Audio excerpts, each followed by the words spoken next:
Hello and welcome to the Fancy Comma YouTube.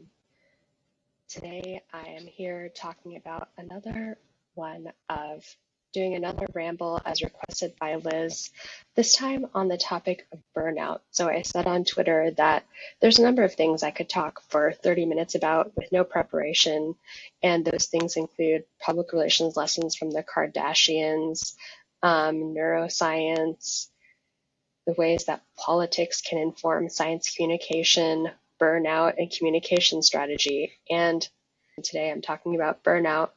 And I'm also talking about the flip side of burnout, which is where you've actually found that your work is really meaningful and you finally made it in the world. So today I read this tweet. So today I saw this tweet and it said, being a small business owner feels like finding your way in the dark, constantly stumbling, and suddenly discovering you've built a castle. The key is to never stop till the masterpiece is complete. Perseverance always pays off. Castle emoji, Rosie the Riveter arm emoji. And so I was like really curious about this because I've been pretty hustling. I guess you could say I've been working pretty hard for at least 6 months tutoring to sort of fund Fancy Comma in a time where the economy was really uncertain, and also work on Fancy Comma in my free time.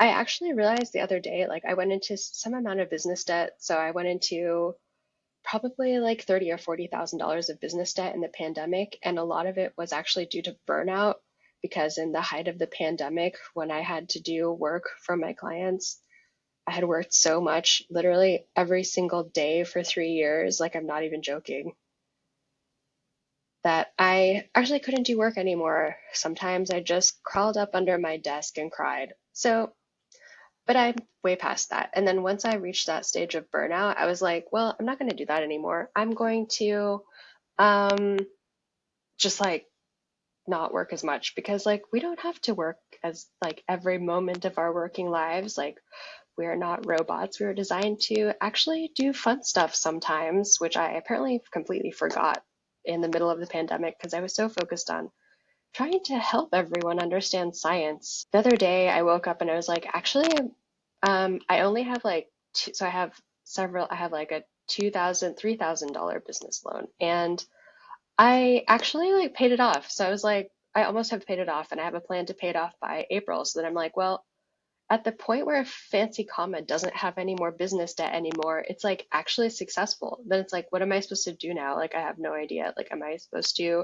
So now my thought is like, maybe I should just keep doing what we've been doing for a while and sort of, and try to do that to the best of our ability. And maybe the economy will get better and we can go back to kind of, there's a lot of stuff that we were doing before the economic problems that we didn't get to do, like writing. Eamon likes to write really cool tweet threads, and Kelly and Kevin were like blogging, and we had to stop all of that for a while at the end of 2023, which I don't know if you saw the news, but like apparently like Europe, a lot of European countries were in a recession in 2023, and I basically had no work starting in like mid 2023 while it seemed like everyone else had work. So I just like, and I kept posting about it, but I guess like on social media, I was like, but I never did like, does anyone else have work? Cause like, that's a weird thing to ask people. You don't want to be that person that just looks like they're like failing at life. So basically, TLDR, I discovered that I have a castle of science communication. So Fancy Comma was founded in February of 2020, and it's February 2024, and it's just about 4 years since Fancy Comma was founded. We're now like actually like really established, and I'm really shocked because first of all, when I started Fancy Comma, I didn't know we would be a small business that would be so plugged in to the pandemic, because like I didn't know the pandemic was going to happen. I don't think anyone did. So anyway, the long story short, going back to the screenshot that I'm showing you, being a small business owner feels like for so many days, I was like working every day being like, first of all, I have nothing better to do. I guess I might as well be doing this, but also, when will this end? And when can I say that I finally have a small business? And the other day I was doing my work and I was like, actually like Fancy Comma is pretty successful. So I guess my work is done. I mean, like, it's not done, but we now have a website that has tons of informative blogs. We have our YouTube channel that has like really cool YouTubes.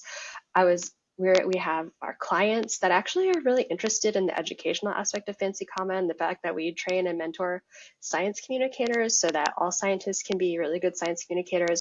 So we're successful now. So I decided I have a castle, and that castle is Fancy Comma, and I'm gonna keep maintaining it so that we can invite everyone to the Fancy Comma Castle, and learn about SciComm, and I'll continue to maintain it and improve upon it and nurture it so that it can thrive. And I'm not sure what is really possible in the science communication world, but I'm really excited about having a castle because who doesn't love castles? Like there's the engineering aspect of castles, which is very amazing. When I was in working in MRI as a research assistant, our entire research organization would go to a castle and do research and do like a professional day. And so it's cool to have a metaphorical castle. So I wonder if there are other entrepreneurs, which every science writer that gets paid and writes is an entrepreneur because they're actually also a small business owner. So if like me, you like castles and you like the idea of building a castle, then hopefully in retrospect, if you don't give up and you are creative and don't give up, then you will be successful maybe. But like, there's like a statistic that shows how many small businesses fail. So, but it's like, who cares? I'm an MIT graduate. I can figure out my life. Like I have so many skills. Even if Fancy Comma becomes a crumbling castle, castles crumbling for my fellow Swifties. Have you guys heard that song? We'll be resilient. So whatever. Everything means me. But I really valued this Twitter conversation I had with Jennifer Sutton, media nerd plus CEO, about castles because I love castles. Did anyone ever watch Eureka's Castle growing up? That was a really good show. But anyway, so like for my burnout ramble, I decided, here, let me take this off of screen share. So that was some random Twitter knowledge I got today for free from the internet, which is like, it's always so shocking when I get like really good advice on Twitter, which is like, I could have paid someone thousands of dollars to help me with that, but that person just tweeted that at me and it's fixed my problems. But could I have really paid someone $1,000 just to tell me, once you've established a business and you're profitable, the next step is to keep doing what you're doing, see what happens. So, but yeah, burnout. I also, this episode, this podcast, this YouTube, this media presentation is about burnout. So I wanted to talk about my personal burnout things that have affected me in the realm of burnout. So I've had burnout several times in my life. And the first time I really had burnout, which I don't think it was really burnout. Actually, the first time I went to MIT for undergrad, as I talk about all the time on here, and MIT has a reputation for being a really hard school. But one thing that MIT has is this culture of like work hard, play hard. So like we'll go hard on our homework for like, several days. But then we'll like go have a party or go sail in the Charles River or make food with our friends or something like that. So we're not, because the one thing that's really great about MIT that I really enjoyed as an undergraduate was the people are really, really nice. The science is hard. The equations and stuff feel insurmountable. But one thing that's really nice about MIT is that the people are really amazing. The classes are I found the classes too challenging. I don't know how anyone is able to really study that because I feel like I barely was able to make it through MIT, but it wasn't like that hard. But it also was, because then when I talked to my friends that went to like normal colleges, their experiences are so different than mine. If you want to have a good education, if you don't go to MIT for like the experience, you go there to learn some skills. So I learned some problem solving skills. I learned a lot of time management skills. I learned a lot of like figuring out stuff so you can do what you want with what you have, which is like a huge part of entrepreneurship. Sometime along the way, as a small business owner, I realized that at like MIT has really hard courses and you have to do like a lot of math and stuff. So you can't work on it for like a very long period of time because you'll just like your brain will stop working. Like, because I'd be working on a really hard problem. First of all, if you like look at the homework that you're working on and then it just stops making sense to you. So then you're like, there's no point in even working on this because I know I'm not going to make any progress.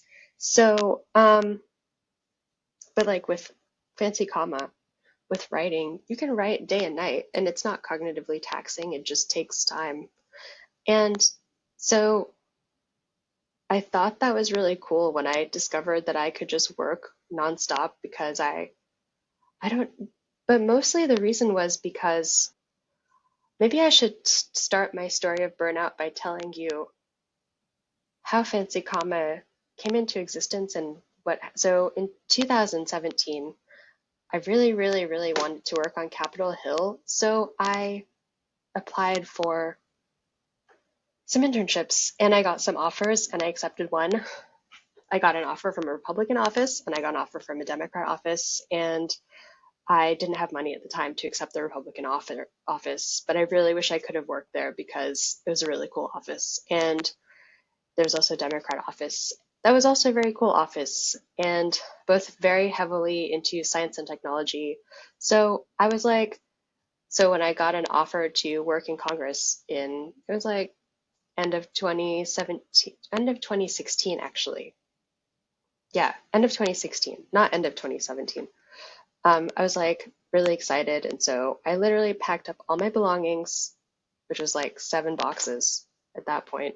I now have a lot more belongings. And then I just rented a car and I drove all the way to Washington, D.C. And I didn't have any money because I had just left graduate school.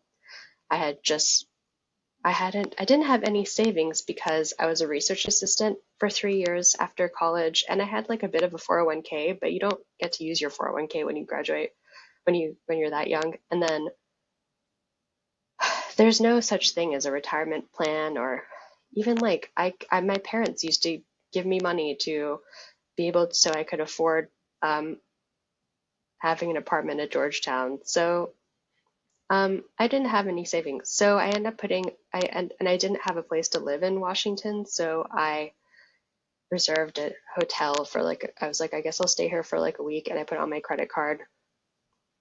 So I drove to the hotel, the Doubletree Hotel in Bethesda, which is actually like a really convenient hotel for working on Capitol Hill, but I wouldn't recommend it because I ended up being there for like 2.5 months and I spent $13,000 living there. And it was because I didn't have time to look for an apartment and I couldn't afford to um, pay the like down payment, or what's it called? The thing where you do um, paying the deposit.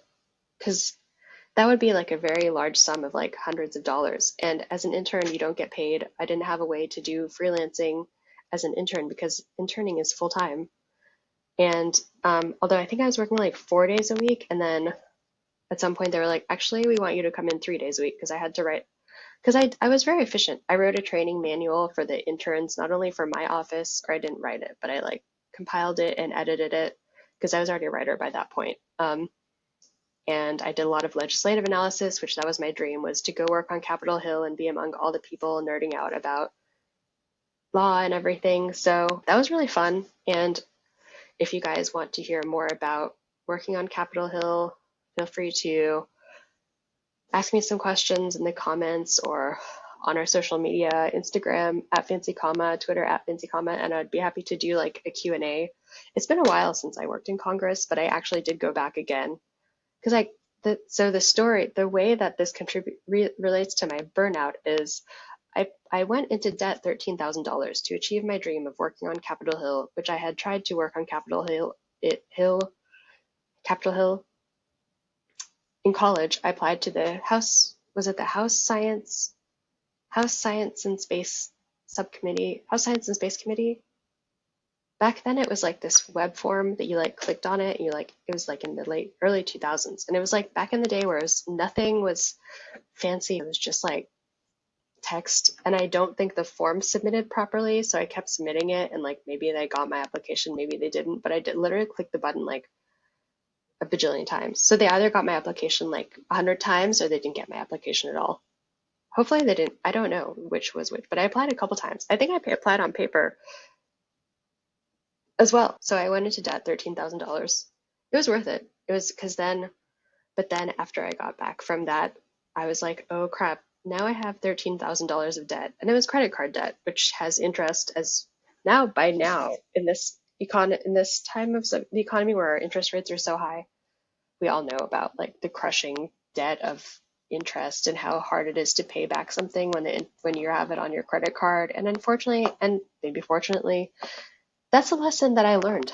So, so I had $13,000 of debt, and I was living in my parents' house I was living in my parents' house when I got this internship because I had left my PhD program. I moved in with my parents. It was too expensive to live in Washington, D.C. So I eventually moved out of my parents' house after I got back from um, working in Congress. But then I had like, not only did I have my um, this new debt, $13,000, I also had my student loan debt, which was probably like $7,000 or $8,000, and I had a bunch of other stuff.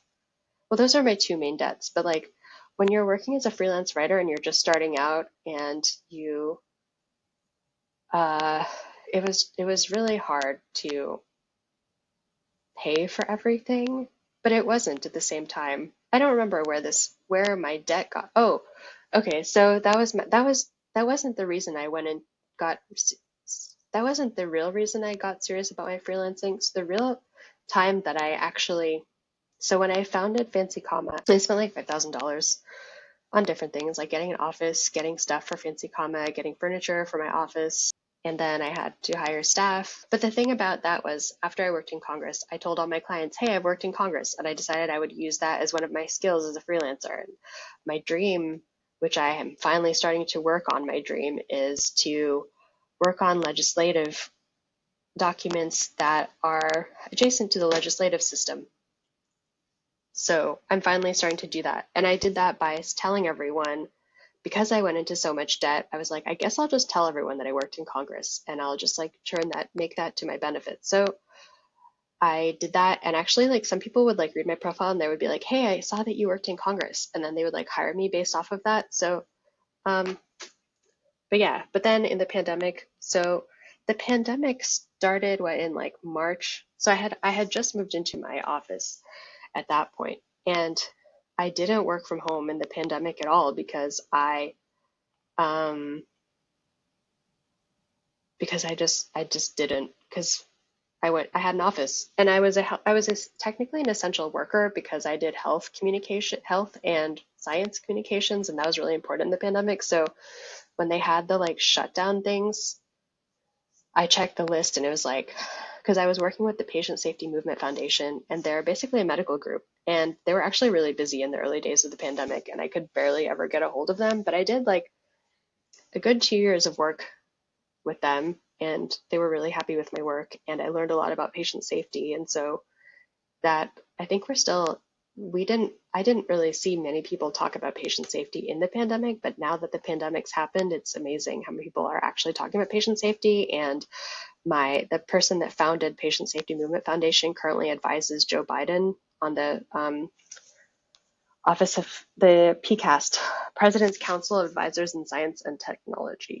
The weird part about the COVID pandemic, which I guess is so, the COVID pandemic was like a marathon in some ways as a science communicator, and I wonder if other science communicators that were working on COVID communications, or even other scientists that were trying to do COVID science, would agree that it was really exciting, because for once my scientific expertise was highly relevant, but it was also really frustrating, and there was a lot of stuff. There was constantly news coming out, and the news was constantly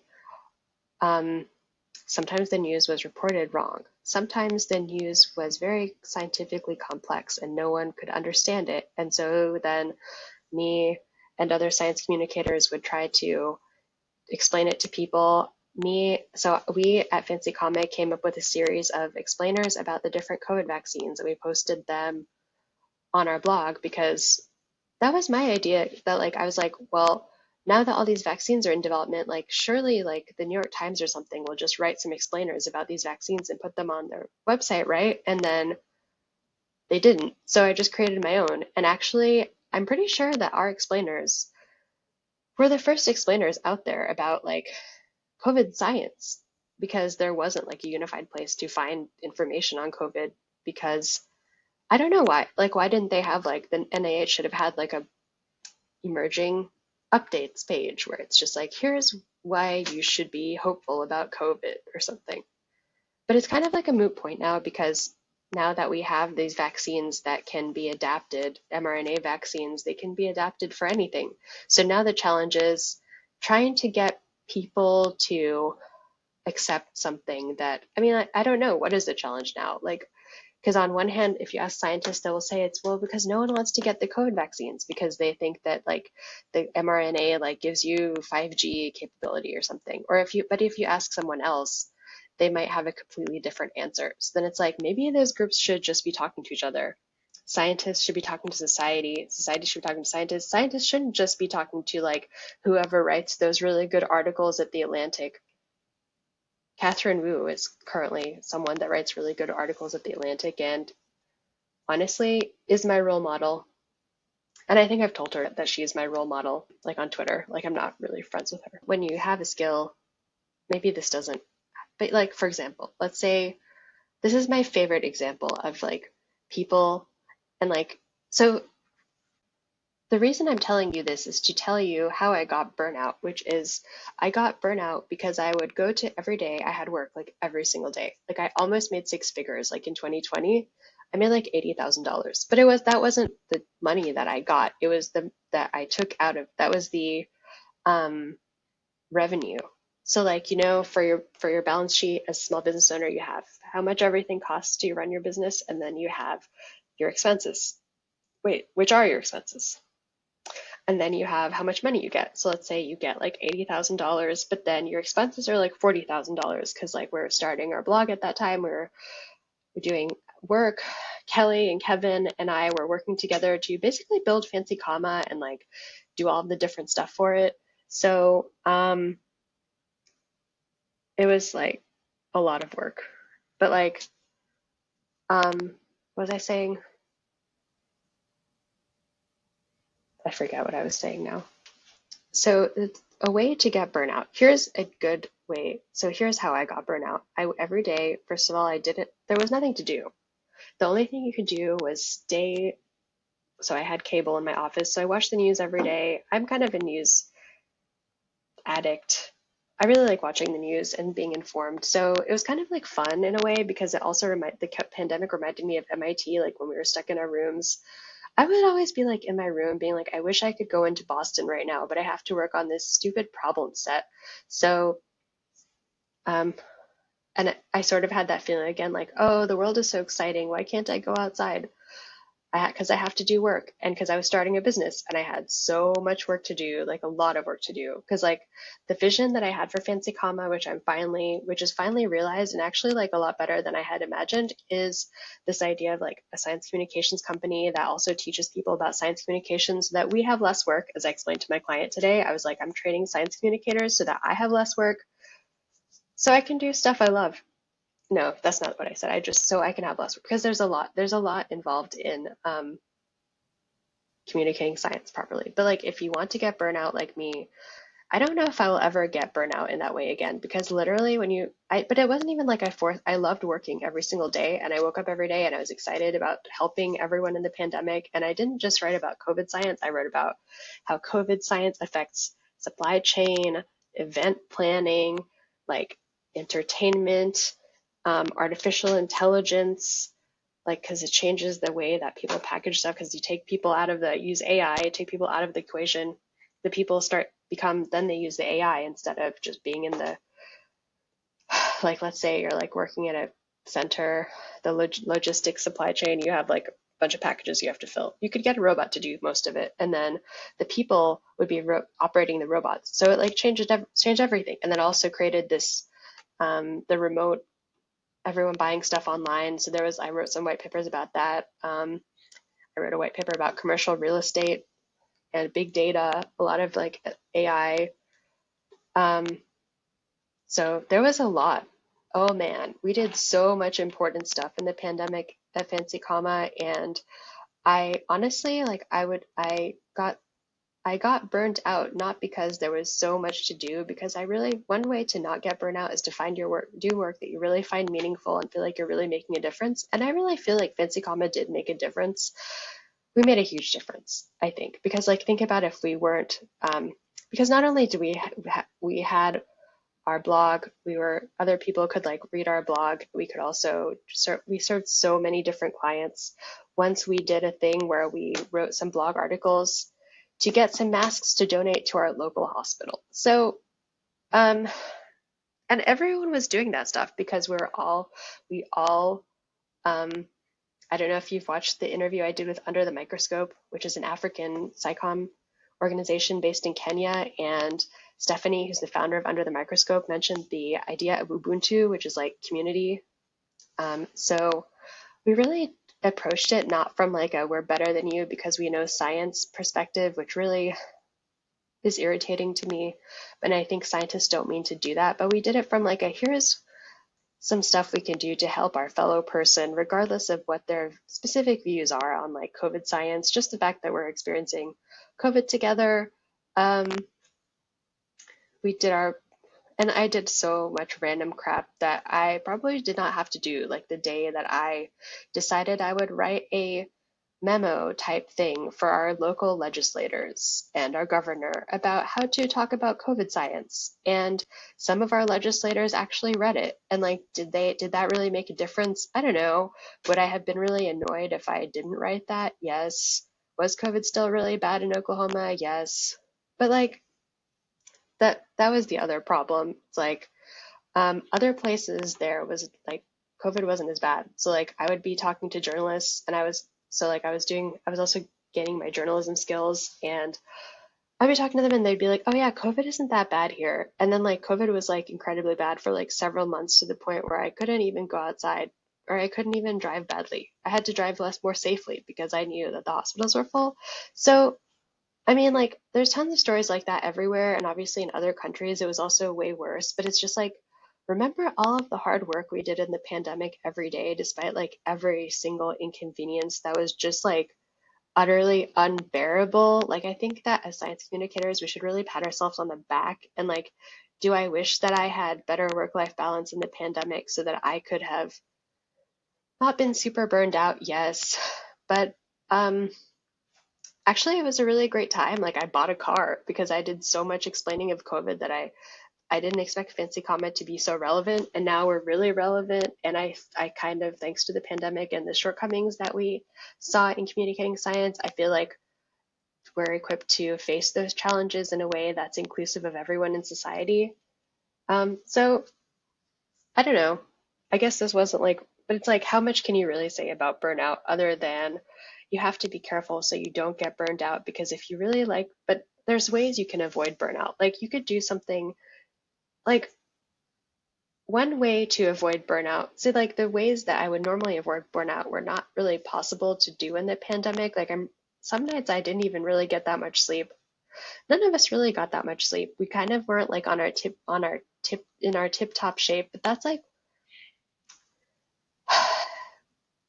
tough times reveal tough people. And I like to think that I'm a tough person.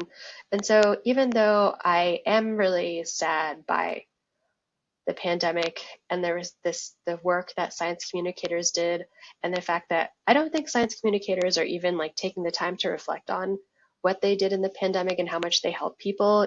And I feel like in some ways, like maybe I feel like the way that I think about science and misinformation and truth doesn't, as someone that lives in like a Republican state, doesn't really, I don't know. I would love to like maybe we'll start doing like a video series where we interview people about like their science communication experiences in the pandemic and see what they did. Because like it was really the pandemic was so isolating. I would love to hear about people's like if you want to talk about your experience as a pandemic science communicator, because like we all know it was very complex. Like obviously there were some people that like hated science. I don't know like what that's the thing is like putting together the every day I woke up and did my work, but there was nothing else to do. It was we could only do work. Like I've never been in a situation like that, and I've studied at MIT, and I can say that MIT was way more fun than the pandemic. It was just like a great time to upskill and just learn new stuff. And so I don't think I will ever go back to that level of working ever again because that was a lot of work and I think everyone worked that much because we were just at our house on our laptops. Like I remember the first time I went to a grocery store after the pandemic was like slightly better. I just like didn't even know how to be in the grocery store with all the produce and everything. And like I think I'm still getting used to going outside and interacting with people because I've just been working on fancy comma stuff, but I'm really lucky now. That's why I started this video off talking about my castle that I've built, which is fancy comma. Fancy comma is a beautiful castle that was built painstakingly with utmost respect to engineering principles. So we welcome everyone to our castle to visit us and learn about science communication and try to help make the world better through science. And now that I don't have to, none of us have to, the pandemic as we experienced it, we've been through a lot. So now I'm trying to focus on building my castle, maintaining my castle, doing cool stuff at our castle, fancy call my castle. So, and I really like castles. I already said I really like castles. So I'm not burned out anymore, by the way. I ended up the way when you work for 4 years in a row, and then when you work for 4 years, 3 years, like every single day, that means that every day I woke up and I didn't have anything else to do, so I just opened my laptop and I just started working. Even if it was like for an hour, that was still like work that I did because I didn't disengage from my work. I just worked all day. I mean, I worked all the time. I was like constantly in work mode for like 3 years. I wonder if other people are like that. But when I say I literally did not take a day off, I literally did not take a day off. And the reason was when I took a day off from work, I just felt like I should be working because I'm one of those people that always has to be doing something.